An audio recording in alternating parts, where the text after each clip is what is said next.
Hi everyone, this is week 44 of 52 Promises, and this week I volunteered at Wigs for Kids. It's a nonprofit organization located in, I believe, Westlake, Ohio, which is very close to me, and they provide wigs for kids who have been diagnosed with cancer or other diseases that have taken their hair.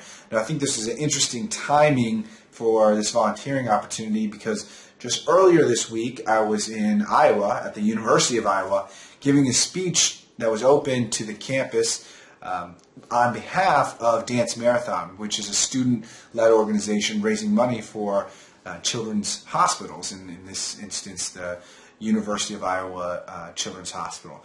And so I had the opportunity to actually tour the hospital there in Iowa, and then just a few days later go and volunteer at Wigs for Kids, who in different ways are supporting the same group, same type of people. So I thought that was interesting. And when I visited this office, a lot of times people hear about names, like you may have heard of Wigs for Kids before, but it's actually just a real small place. A lot of nonprofits, like Because I Said I Would, are just really tiny. This was a house that they they used for commercial use, but it's the family room or dining room is used to measure hair and sort it.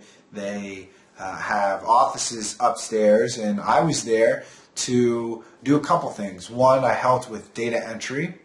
I'll explain that. And then two, I helped with mailings. So data entry seems a little odd. When you think about volunteering, I think off the top of your head, you might be like, oh, you sort food, you sort donations, things like that. But data entry is actually a really important part of running a nonprofit in the behind the scenes. A lot of people donate their hair, donate funds, and unless they take that information that's mailed into them on a piece of paper with a donation, unless they type that into a computer, then how do they thank them with a thank you letter? How do they track who has been donors in the past and who can support the nonprofit and the cause in the future? So this is an important behind the scenes thing that I was able to do. They gave me a little stack of hair donation forms, and I just inputted addresses, names, things like that. And then the staff member there, Andrew, who's very helpful, he processed them all into a letter, and then I folded these letters and sent them out. Basically, just fold them, insert in the envelope, and off they go.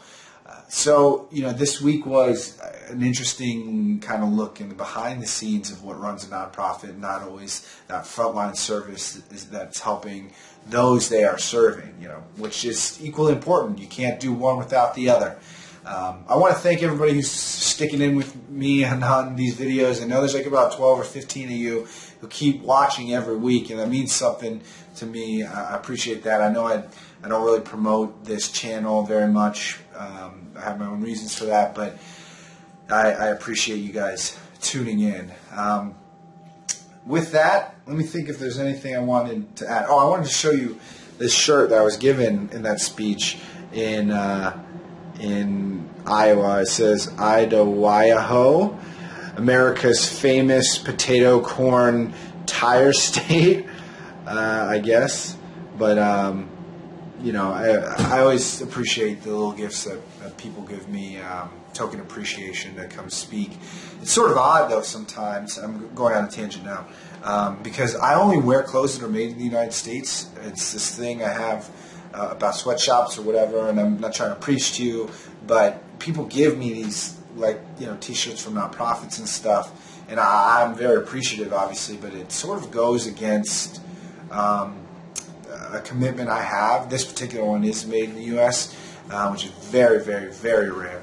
And I need to start kind of standing up and saying, hey, I appreciate this gesture. It's so kind to give me this as a thank you, but I need to start denying some of these gifts in a very polite and respectful way, because it just doesn't gel with the commitment that I have in life, to buy sweatshop free.